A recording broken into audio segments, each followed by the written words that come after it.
Well, hello, my name is Emil Dansker, another former Marine, but I'm the interviewer for the Veterans History Project, and we're down at the main library in Cincinnati. We're here on February the 19th, 2014, and we are talking with Edward F. Glavan, who came out of World War II as a sergeant, and a whole passel full of medals, and a tremendous amount of experience in the 80th Division. 318th Infantry. The 318th Infantry Regiment, right? Well, so where were you born? Let's start off with where you were born. I was born in Bessemer, Pennsylvania. And that's where I worked. My first job was in a cement plant there. You didn't work in the steel industry then?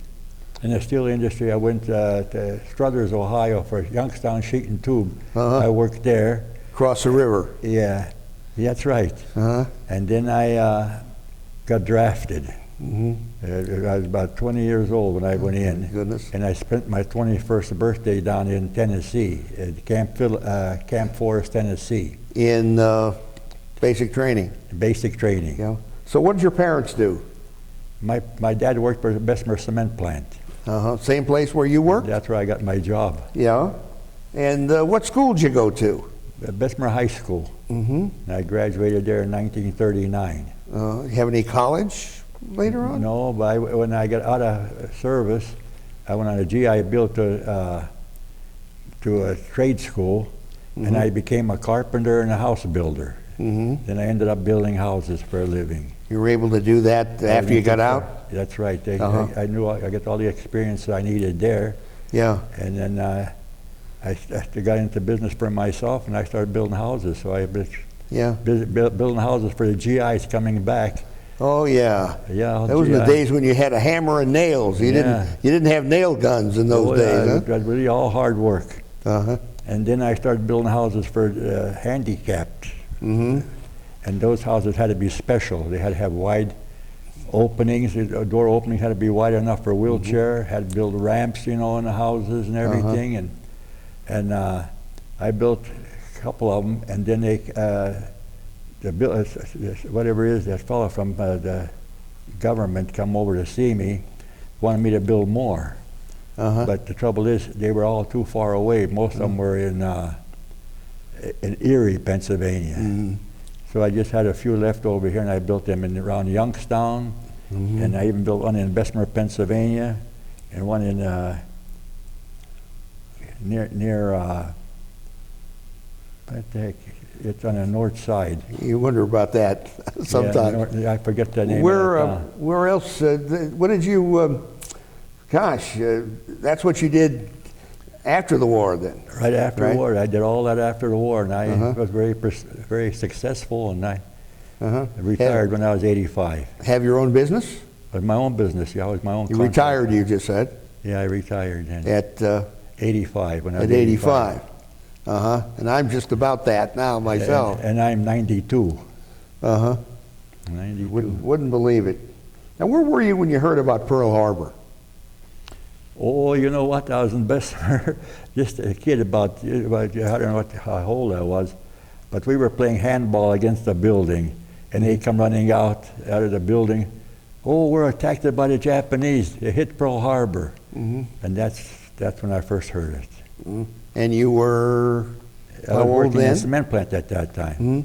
I was out of high school working in a cement plant at that time. At that time. But then you didn't enlist, you just... they drafted me because... drafted, yeah. Yeah, I wanted to stay out of the Army as long as I could. Yeah, I didn't enlist. Did you think about picking anything else, like the Marines or the Navy or the Air Corps? I wanted to be a paratrooper, but they wouldn't take me because I was too tall. Too tall? Yeah, I was 6'3". And I think anything over 6 foot, you couldn't get in a paratroopers. And then I had some ranger training down there. And then I didn't enjoy ranger training too much, but it was a little bit hard. It was kind of hard, so I went back into the infantry. So there was no problems getting into the infantry. Yeah. All I had to do was say I want to be in the infantry, and they put me right in there. And when actually was that you went? Tullahoma, Tennessee. Camp Forest. Let's see. We've got all this. We've got so much information here. We almost don't know what to do. So you didn't enlist because you heard of Pearl Harbor. You just were going to be drafted anyway? Yeah, I was going to be drafted anyway. Yeah. I was already, signed up for the draft. And you trained in Tennessee? I trained in Tennessee, Tullahoma, Tennessee, for almost a year. And even though we've got a lot of notes here, but how do you say what you did during the war? What did I say? How do you say that? How do you report that? Tell me about what you did during the war. Well, during the war, what I did, the first time I'll tell you, I didn't get no action until we ended on the Queen Mary. We went at the Queen Mary into Scotland. And there was George Patton, General Patton. And the first thing he said to us, and he was looking right at me because I was one of the first ones off the plank, and he says, you should be proud you're here serving your country, because those other 4Fs back home, all they can do is tell their grandchildren how they shoveled manure. That's what he said. That's the word he used? That's what he used, the same thing, word for word almost. One was it you landed then? In Scotland. On the Mary? On the Mary? Yeah, on the Queen Mary. And then we went on one of them trains into Knutsford, England. While we were there, there's a they used to call them blockbusters. Germans used to shoot them blockbusters into there. The one landed there before we got there. After that, we had no German, we didn't have to worry about the Germans attacking us anymore, I guess, because it wasn't long after that they had started their invasion in France, the beachhead. The D-Day. The beachhead, yeah. Did you make the invasion at D-Day? I got there when they were started, June the 6th, I think, was D-Day. And I got there in August, about 6 weeks later. And first thing we did, we assembled. They already had 6 miles of beach captured already. So when we got off the boats, we just got into those, what they call Red Ball Express, them trucks, Oh, yes. Yeah, and they took us up to the front lines and we dug in. Dug in up there. And I had one friend, when we were digging in, I was lucky. I got a foxhole done soon, But one fella couldn't dig a foxhole. Every place he dug, he hit rock. So he was scared. So I told him we'll make mine wider, and he sat in with me. Then German tanks were coming. And at that time, we had to fight them with bazookas. And we were told, keep your heads down, because, the Germans be running over you or something. And one kid from Indiana, Pennsylvania, he had to put his head up and got shot right there. First casualty. That's when I got frightened. Then after that, I don't know what happened, but I guess after we knocked a few tanks out, the Germans retreated for a while. They left. Then we went into Silly-Ligalam, and as we moved up, can I answer tell you other questions there? Well, you we were in Argenton Falaise, the Falaise Gap. Oh, that was a bad one. That was a bad one. Where the Germans came through. The German 7th Army was cornered. They were already cornered. The Falaise Gap was about a mile wide. And the British and the Canadians were north, and we were from the south, trying to close the gap to capture the German 7th Army, But then they put all their forces into that 1 mile stretch, so they escaped. Some of them got away, but most of the 7th Army was captured because we closed the gap, Falaise Gap. But that was a little town of Argentan was around there. We took that town. That was one of Patton's main thrusts, wasn't it? Yes. To close the gap. Oh, that's what he was after. Oh, yes. Yeah. And then he always told us, now that you got the Germans on the run, keep them on the run. We was always waiting. We'd take a town, oh boy, we'll get a break. But he always had a secondary object, secondary, what do you call it? Objective? Objective, yeah. Secondary objective, and a third objective, and a fourth. We always took one town. You didn't stop for a rest. You want to take another town while the Germans are running. He says, keep them running. It was Patton's idea. Patton was doing that. Yes, that's what we were doing. And you saw him, I believe you had said. Yeah, and I caught him. We took a little town, Bichet, but you know how soldiers are. They call it Bitch, that town. And we were surrounded by Germans. Then they were up in the mountains. We were in a little valley. We had a retreat that night. But then during the day, I had my machine gun set up behind a wall. But there was a big hole opening, and I had a good view of the hillside. In fact, I mowed down a few Germans before he even came there with the 50 caliber machine gun. And he came in with the Jeep, and his shoes were, you know, and he come right up to me with my machine gun, and I had my machine gun in the back, you know, behind the wall, and he told me, as soon as he saw me, he said, "What are you doing there, soldier?" I told him what I just got done doing, you know. And I said, if I see any more Germans, I can mow them down. Again, they were backing off. And he says, you know what? You do better if you put your machine gun in the front of that wall. So I had to move it. Then he left. And I don't know how he took a gamble going to the front lines. In a town like that, we were surrounded by Germans, you know. And then that night, we had a retreat because Germans really come in strong. But while we were retreating, they had 25 paces. You know how that is? You got to go 25 paces apart. A guy walks 25 paces, then you walk. They follow him out. And we were on a little hillside, and a big shell came between me and the guy in front of me. Real big one. It went swoosh. And boy, I could feel the heat of that son of a gun. And then down below it exploded. Just think it would have carried us. It hit us, but it carried us. Was that an 88? The 88 for the Screaming Mimes. This was a larger one. This one didn't scream. The 88 was, they told us, when the 88 stops screaming, then you know they're going to land. You have to be careful. As long as they're screaming, you know they're going over your head. But that there, one, I don't know what kind it was, but it must have a big shell because it didn't scream, but it went swoosh between us like that. Right in between. And the guy in front of me got so scared and worried about it, he committed suicide the next day.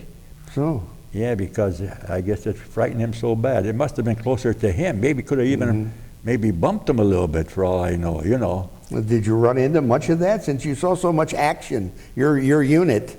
Yeah, we saw a lot of action. So much of that shell shock, what they called shell shock in World War I. Yeah, that's what he had, yeah. Yeah? Yes.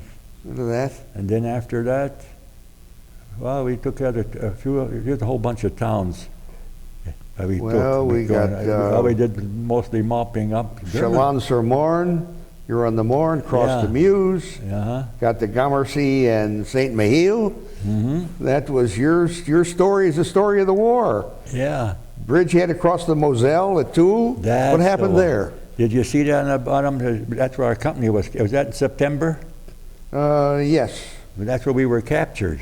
That's where the pontoon bridges were knocked out, 1 and 2, and the Germans were so smart they retreated pretty far away, until we moved in, you know, close enough. Then they counterattacked it.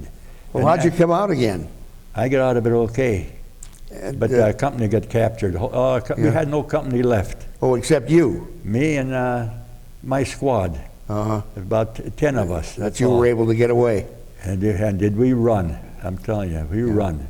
So then you were able to storm Mount Toulon and Mount Saint-Jean and captured Albacourt and Letrecourt. Yes. It's quite something, clearing the enemy, the west bank of the Saale River, which I hadn't heard of. Yeah. But did you? Well, we waded quite a few rivers. See, some rivers that were too swift, the engineers would put a rope across. You know, from the other end, then we hang on to the rope and cross the rivers. That way, not too deep. Yeah, but they were only up to waist high, but the current was so strong. In fact, if you left loose of the rope, the current would take you away. Well, this was like the forced crossing of the Oued Français. Yeah. It's over here. You've got all this memorized too. Bridgehead and Nied Allemand. Yeah. Allemand, German. Yeah. And breached them. Oh, what was the experience? What was it? Kind of an experience was it to breach the Maginot Line? Oh yeah, that's where the Maginot Line was facing Germany. That was the French fortifications, you know, they had there. And the German did use those pillboxes. In fact, I went up to one pillbox. I wasn't even prepared to see any Germans. They could have shot me. But you know what? I think they were prepared to give up, because as soon as I got there, they came out smiling with their hands up in the air. Then I took them to the PW camp. Must have been about 8 of them. Yeah. When was, let's see, that was in November of 44. Yeah, just before Christmas. Yeah. And then what happened to the Maginot Line after that? That was supposed to... Well, we knocked it out. We got our, you know, we had some tanks come in. We went with the 4th Armored Division. Usually we had to go in front of the 4th Armored Division to clear some areas, because they didn't want to lose the tanks either, you know. And then after everything was a little bit cleared up, the tanks would come in and they would destroy the pillboxes and stuff. I tell you, once we got there, the Germans, the war was almost not as furious as it was in France. The Germans usually gave up easier. You know, you didn't have to fight them too hard. But in France, they fought hard. But when they got into Maginot Line, we was coming into Nancy, France, I think you'll see. November of 44 mentioned your rest period at Nancy was in December. That's right. We were there. This was after you liberated Fort-Bergevillers. Yeah. And fired the first rounds of artillery into Germany. Yeah, right. You were the first. We were the first ones there. Yes, my cousin didn't do that. Yeah, I'll tell you. And then they said we were fought on the front lines for about 102 days. That's what I did anyway. And they said, we're going to stay in Nancy, France for 2 or 3 weeks till we get ourselves, you know, our equipment, get more replacements and get full strength again. And that's when the Battle of the Bulge started. We were there for about a week, a little over a week, and 4 o'clock in the morning, Patton says, load up, we're leaving for Luxembourg. We went to Luxembourg, and that's where we were knocked some trees down because the German tanks were coming down the road and they couldn't cross the trees. You had some kind of explosive we put on the side of the tree and blew it up, and the tree would land over on the road. That's what I was doing. Yeah. Were you fighting German Tigers? Tiger tanks? What's that? Or did you even know what tanks you were fighting? No. Except they were German. I knew they were just Germans because they gave us a warning. They said, be careful. Even the Germans have some of our jeeps are driving in, and they could be spies. And some of them speak fluent English, so you make sure you know who you talk to. So we had to be real careful then. Did you run into any of that? You know the movie, Battle of the Bulge, where they talked about changing the road signs? Yeah, they did that too. And they took the road, and they took the signs of the cities off too. You didn't know what town you were in. And they took the road signs off too, so we wouldn't get going the wrong way. Yeah. Now, how did you deal with that? Well, the way we did it, we had those small planes come over, and they would tell us. They would, fly over, and then they let us know where the roads were, where the Germans were headed for, and stuff like that. Little planes were up there. You know that movie Battle of the Bulge, where they were trying to capture the fuel dump? Yeah, we did. Yeah. We got the fuel dump. And before the Germans got there. Yeah, and we were out of gas. Just in time. You were? Yeah. And they filled up the tanks with the fuel, but they said the gasoline wasn't that good as ours, but they the tanks ran anyway, so that was a lifesaver for us. And then once later on, we captured another fuel dump, and then we used their gasoline for a while. And then we went into Bastogne to liberate that. Oh yeah, tell me about that. Yeah, well, when we went into Bastogne, our company, 318th Regiment, we got split up. I was on the right side on the east side of Bastogne, and the rest were on the south and west going around. And somehow the Germans didn't concentrate in our area that much. We were kind of lucky, but the 318th got wiped out again on the other side. The Germans had all their forces on there. And then like I said, we were getting close to German soil and everything. We were getting, a lot of them were giving up. We captured quite a few. Of the Germans? Germans, yeah. And we had them line up, and we'd question them and everything, you know, and see where they were located. A lot of them talked, and a lot of them didn't. So then, after the Battle of Bulge, I was on a patrol. This was New Year's Eve. The Bulge was over. The Germans were already pushed back. They were rushing to set up the defenses in their own country now. Across the Siegfried line. Yeah, up the Siegfried line. And I was on patrol, and I captured 2 German soldiers, and they told me that someone spoke up pretty good English. I understood him pretty good. And he says, if I can get them to America, they'll tell me more stories, you know, where they were at. And believe it or not, exactly what he told me, where the tanks were there, they said they're retreating now. I went into that little town of Wiltz. They were, and they were loading up those tanks so fast. You ought to see how they were loading up. Here, they took off for the Siegfried line. So there's we loaded up our trucks and drove all into Germany and into Bitburg. That's part of the Siegfried line. Boy, that Bitburg, that town was really smashed. I mean, it was broken up. It bombed so much and everything. Oh yeah, that little town of Wiltz, this had nothing to do with the war. Oh. But there was a liquor store. Liquor store in the edge of town. The town was burning. But believe it or not, this building had an electric light bulb in it. We walked into there and I saw corn liquor. I took one with me back to the company, and I told them, I said, Germans are retreating. There's a liquor store in the edge of town. And the guys got a Jeep, came down, loaded up the Jeep, brought the liquor back, and the whole company got drunk. That's when I got in trouble. I was going to ask you about that, but you told me. I got in trouble.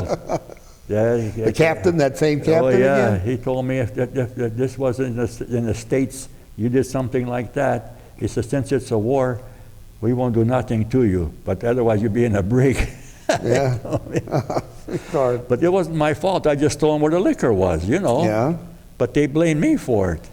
And I told them, I went up to the CP, and I said, the Germans are leaving. I said, you can see how they're loading up their tanks. There's, you know, only 2 of them came to see me, and those are the ones that gave up. And I brought them into camp. Were they loading up on trucks? On flatbed trucks? Their tanks and trucks carriers? And everything. Oh, you should see the equipment they had there. And the next day, all gone. We moved right into that town, and we drove right down into the Siegfried line.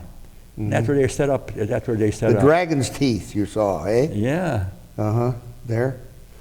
Well, then, wow, you're getting on here. You're getting to well, now we're in, well, let's see, forced surrender of Erchsbachen, the garrison.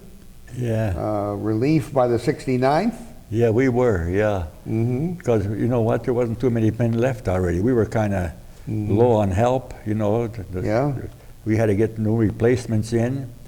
Yeah. And then not only that, once during we were in France, I remember, we were so far ahead, our supply lines were cut. We had to find our own food and stuff. and had to be real careful.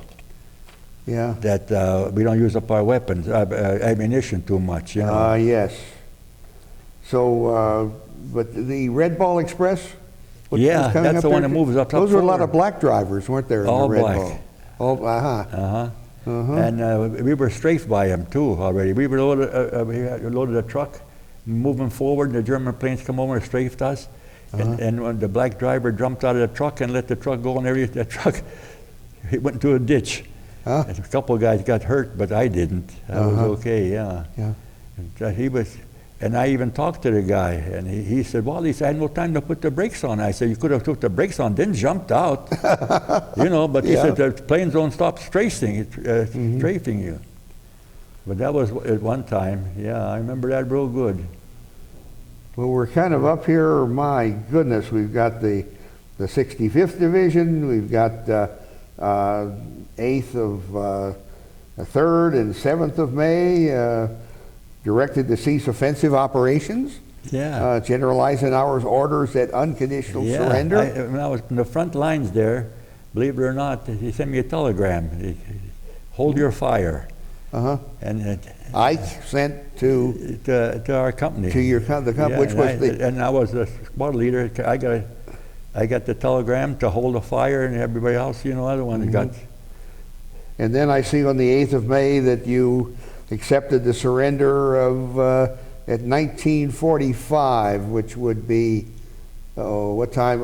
I should remember what 1945 is. Yeah, but it was a real nice day. 9 o'clock, I think. Beautiful day, yeah, 9 o'clock, I remember that. We had the whole German, see, the 7th Army was rebuilt again by the Germans. The whole 7th Army gave up right in front of us, and going down the highway there, you know, and we were, all we had to do was stay on the side and with their guns on them and keep moving back. I see the 8th Army, the 8th German Army. Yeah, the 8th German Army, too. Yeah.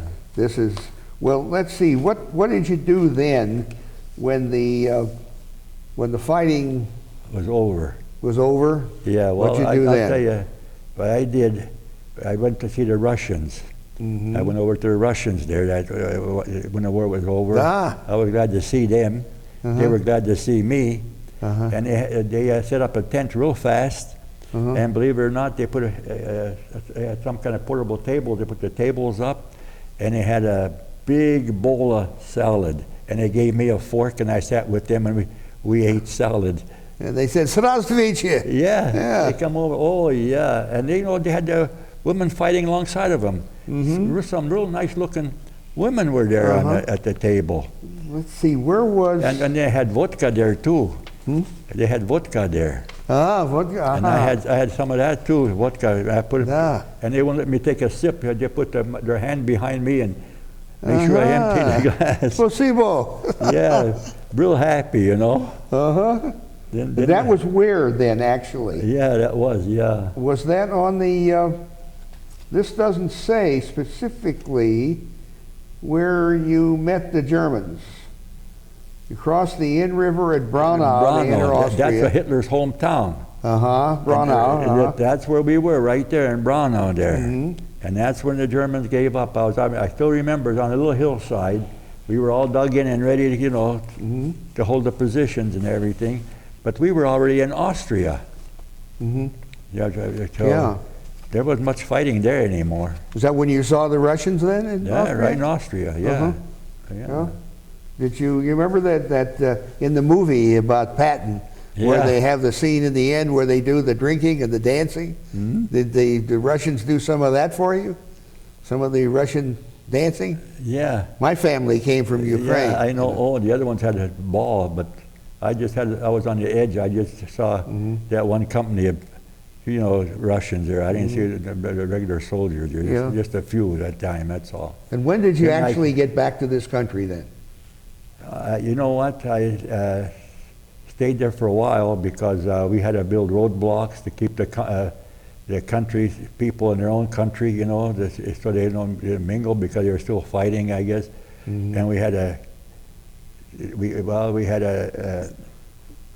Red Russians and the White Russians. We had to keep them separated because they were fighting each other. They were mad. Even then? Yeah. And we had them in a camp. But we used their camp. We used their, prisons. Put them in their own prisons then. Mm-hmm. And then we guarded that. Then we were occupation. Then I guess that it wasn't too friendly with the Russians anymore. You had to be careful because the Russians were trying to cut our supply lines off. So I stayed there till about September. Occupational army. I was occupying everything. Gosh, I've got so much here. But I'll tell you what, I was the first guy in this one town. You still taking pictures, huh? Can I tell you about when I was I was the first one in town, and I went into a bank, and there was 2 suitcases full of money. And I gave it a big kick, and all that money came out, and I loaded my pack up with money and everything. And then we moved out, and the company commander said, "I hear some of you people have German money." He says that that money's no good anymore. So we start moving out in trucks with the Red Ball Express again, and I was throwing the money out, and the Germans were running for it, I said, heck, that money is good. So I kept that money, while I was in occupation. I buying a company beer all the time. We went to the beer, where they make beer, whatever it is. We went with the 6x6 truck, brought barrels back, and had beer and everything. And that was it. When did you actually get back to this country then? In September. We went back on the Swedish liner, SS Eriksson. And when we were halfway in home on the ocean, we ran into a hurricane. And that's when the captain said, "Everybody go port side because the ship's tipping." We all went to port side to see if it gets straightened up. Did it work? No, it didn't work. Oh. So he said, "We're going to have to do one thing." He said, "We have to go right into the storm." He went right in, and he had a big tarp. They covered us up with the tarp, and they went right into that storm. So we must be stuck there for about 2 days. And then we ended up in September. It was about the first part of October already. Yeah. Landed in New York, and the people heard about that SOS. We couldn't get no help. And boy, were they cheering us up. You ought to see the people out there dancing with their arms up and everything as we came off the boat. This was in New York City. In when? The war was over. September? It was around the September, part of September. Yeah. I remember that. And then I went to Camp Indiantown Gap in Pennsylvania. Know where that is. And then I got discharged there. I stayed there for a week or so. I got discharged, and believe it or not, I saw my dad on my birthday. Oh gosh. That's when I just come home to the country, and I saw him on my birthday. I was home on my birthday. Yeah. And how old were you by that time? 23 then? No, I was 25, I think. I was born in 21. I was 45, 24 years old. 24 years old. And then you went into your carpentry work. Yeah, I went into trade school. Trade, Under the GI Bill. I was going to go to Youngstown State. In fact, when I was in a trade school, one of the instructors said, "What are you doing here? Why don't you go to Youngstown State and get a degree in something?" He said. But I told him I like carpenter work. So I stayed there, and I learned designing homes. I used to draw blueprints, had an office set up. And I had a big shop in my basement. When I was building houses, I did a lot of cutting it. Some roofs had curves. I had to cut the curves on the rafters and all that stuff. And I did all that work, and then we were very successful. So did you actually retire from your work, or you just kept right on going? I didn't retire, but I retired, but I helped my son and my family each get a house. So I got their houses for them. They kept on going. Yeah. Well, I notice we've got a few ribbons here. Bronze Star, you got that for something. Yeah, that's where I saved them 2 people under fire. Yeah. One was deaf and one was blind. And when I come up there, they were both crying. And one says to me, he says, I can see him, but he won't answer. And the other one says, I can see him, but I can't hear him. That's what they told me. So I brought both of them back to the aid station. Yeah. And the machine gun fire and everything else on there. But I felt so sorry for those guys, you know. Yeah. Man, I dragged them. I bet you I must have dragged them about football field long or something like that to the aid station. And then notice you Purple Hearts, of course. Oh yeah, I got. You did? I was dumb. We were we were mopping up this one town, and usually when you mop up, there's no Germans in there. But this time I opened the door, there was two of them in there, and one of them shot me in the leg right here, and I shot both of them. I loaded my rifle on both of them. Able to recover then? Yeah, I was in the hospital for 3 days. That's all. It was just but I bled so bad, you know. It really bled bad. Yeah. So. And combat infantrymen, I see. You don't get that just by. You have to be on you have to be on the front lines for 30 days. For that, yeah. To earn one. And I was so glad to earn one because I got a $10 raise. That earned me $10 a month pay. Yeah. And then, of course, good conduct. We've talked about campaign medals. How did you get the I see, the European, African, Middle East, so it covered that whole area then. Well, I have there's another ribbon I have with 4 bronze stars. 4 bronze stars? Yeah, on my ribbon. The 4 main battles we had in Germany. I have that ribbon. That wasn't put in there. I must have forgot to put that in there. Do you do anything with your military now? Yeah, I have a whole bunch of, well, I'll tell you what. I captured quite a few German officers. What the heck they call them? SS troopers. SS. They always had nice sabers, you know. I got them sabers. I got take through nice caps. I brought that all home, and I gave it to my kids. And they put one's in Arizona. It's in a museum now. Her collection I gave her. It's in. And I got one over here in Billy Hills. My son lives here now, and he's going to take the rest of the stuff down to Fort Knox and put it. No, there's your son is going to do that now. There's Patton's museum there. Yeah. He's going to take it down there and give it to them there. Where were you when Patton was killed? When Patton was hurt? I was in this country already. I think he got killed in Heidelberg. Later, Yeah. Heidelberg was a town that we took real easy. It was no problem because that town was in perfect condition. Just like there's no war around it, but the German soldiers were there. The civilians chased them out. Yeah. They didn't want anybody fighting in that town. So when they got in, we moved in. Yeah. They had a big castle there and everything. Like I said, when we were in Germany, another thing happened. One German soldier came up. He had a white flag on his, white whatever it was, garment on his rifle coming in, and he surrendered. And he said, "You know what?" He said, "My mother lives in the house in that town, and I'm not allowed to see her." So he said, "But I'll tell you what I'll do." He says, I'll go back to my company and bring them all in."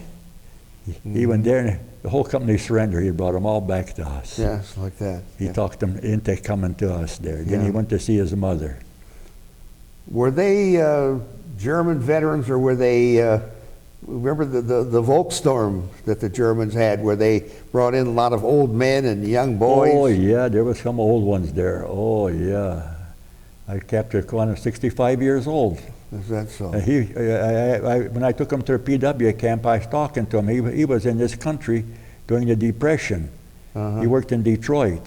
And he went back to Germany because Germany was building up for that war. You know, he had a lot of work there, so he went there. And then he told me that he got drafted. Yeah. Everybody had a fight then, everybody. Then, yeah. And the youngsters. Youngsters the too. Young kids. Oh yeah, young kids too, yeah. Too. But they were no fighters. They just give up right away. There was no trouble with them. Yeah. Yeah, that's, did your military training help you in Yes. in life? Yes, it helped me quite a bit, especially that in Camp Forest. We were trading with machine gun fire over our heads. You crawl, make sure you crawl, learn to hug the ground. Yeah. And we had maneuvers, dug foxholes and everything, and we had a lot of rifle range, and we always practiced shooting and all that stuff. That helped. Yeah. And I'll tell you what helped, maneuvers helped me quite a bit because I used to living outdoors. See, before you lived in barracks. Oh, yeah. And then when you're on maneuvers, you're doing the same thing you're doing when in combat. You're living outdoors all the time. You're always out in the field. Yeah. Well, we've talked some about your family. Seems to come in and out. But what do you have to say about your family? How do they feel about your service? Well, I didn't have anybody left, just my dad, that's all. Yeah, and he was a World War I veteran. And he gave me his shaving kit. I used that one during the war. Yeah. He gave me his shaving kit from World War I. Yeah. Because he got back okay and I got back. And you had some other family, like your grandchildren, for example? Now I have 2 grandchildren now. That's all. Did the family, your son, I believe, did you mention that he kept up the business? The carpentry, the building business that you had? I sold it to one of my foremen. Foreman took over. He got the business. My son works for the government. He's in Germany. He's now in Germany. What's he doing? He works for NATO. Your son? U.S. government for NATO. Is he military? Yeah, not military, just a civilian. Yeah. And my other son lives over here in Kentucky. He's a surgeon. A surgeon? Yeah. And my daughter's in Arizona. And what does she do? She's in real estate and she's in computers and stuff like that. So you had 3 kids? 3 kids. Then? And they seem to have done pretty well. Yeah, they're doing all good. Actually, they're all doing pretty well too. Yeah. And what do you do with yourself now? Well, I'm staying over here now. My wife just died in October. And then, then I came down to live with my son for a while. Then I went into this here Atria, senior citizens place. That's where I'm staying now. There's a bunch of veterans down there too. Yeah, I'll bet. I bet so. Yeah, older than me. There's some older than I am. Is that possible? Yeah, older than I am. And here I am, almost 84. Yeah. Feel like a kid. Yeah. Here. And I'm 92. In October, I'll be 93. In October. And there's one veteran there who's been there for 8 years. And I was telling, man, 8 years from now, I'll be 100. Yeah, and you'll do it. Yeah. I just read a book called The Last of the Doughboys. Yeah. It was written about the last 8 or 10 who were left. There are nobody left now. Yeah. But he did interview Frank Buckles, who was the eldest, who was 106, I think. And he had a lot of experiences after the war. So, my goodness, we've covered so much ground, and there's so much ground here. What else would you like to say? Well, what do you want to leave for history at the Library of Congress? Yeah. Well, I'm just happy that I come back. That's it, nothing else. Yeah? Yeah. I did pretty well, I think. I only missed 3 days of combat while I was in Europe. And I was all the way from France all the way into Austria. Yeah. So I did pretty good that way. I was lucky. Yeah. Yeah, all those shells. Oh yeah, I even had, there was a foxhole I was in that just before we got captured, I was sitting in a foxhole on the edge. The Germans had a booby trap there. I must have pulled a wire and it exploded, but believe it or not, I was full of dirt, nothing happened to me. Didn't even get wounded that time. Yeah. You keep in touch with any of those guys from the old days? I come back from in the States, and I knew a couple of them were prisoners of war. They were captured that time. I went and visit them. And there's one from Kentucky, Talkington, and one from, his name was Billy Parker in Bedford, Virginia. Yeah, and then a couple, one in Texas. Bedford, there's a piece of history. Yeah, and then when I left the Army, left the company, they all come up to see me, everything, you know, and the new company commander came in.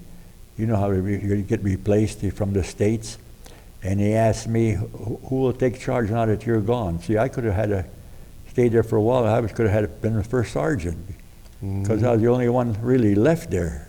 And I gave him that guy from Texas.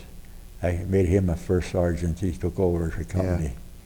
Whatever happened to Captain Jerry?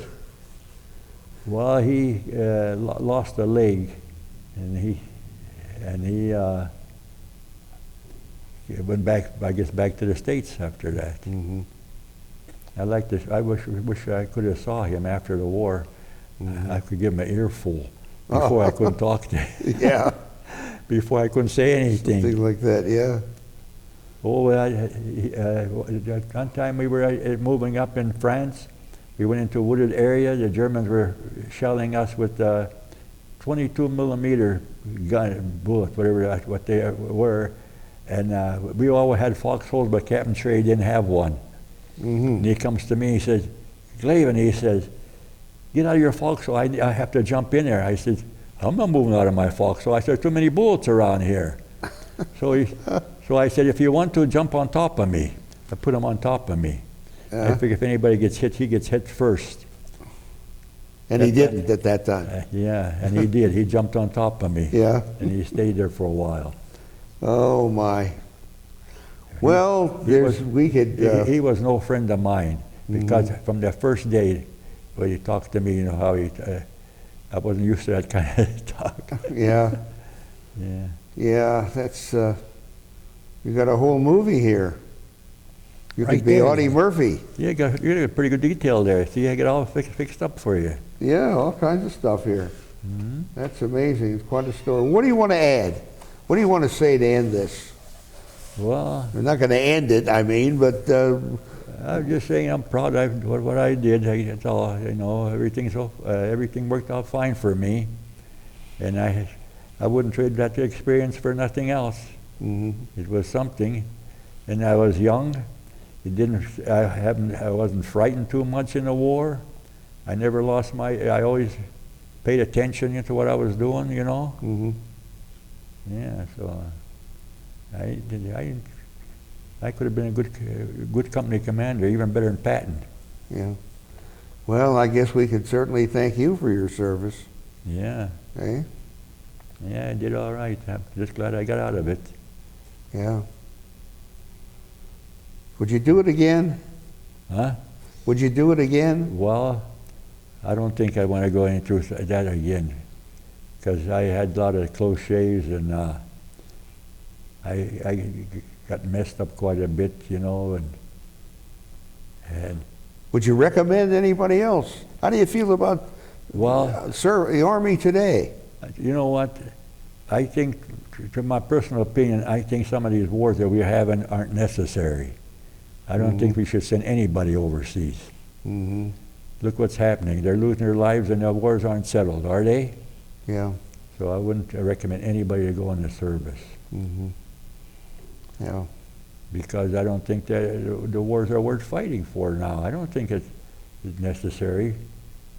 I just like my son, the one that's in Germany now, he was going to Youngstown State, and he had ready to be drafted into the Korean War. And I told him to go to ROTC.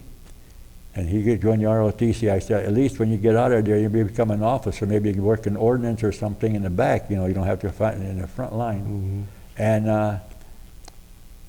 the war was over before he graduated. Yeah. So he didn't have to go to Vietnam. But he got a job with the government. Yeah. At least he got a good deal that way. With NATO, you say? Yeah. Well, that's quite a story. We could write 3 books out of here. Yeah, good to talk to Marines. See there? You don't see too many soldiers, too many old ones around. Oh, yeah. I don't think there's anybody from my original company left, I'll tell you that. Yeah. Well, I was kind of young then, and I'm 92, that's 70 years ago.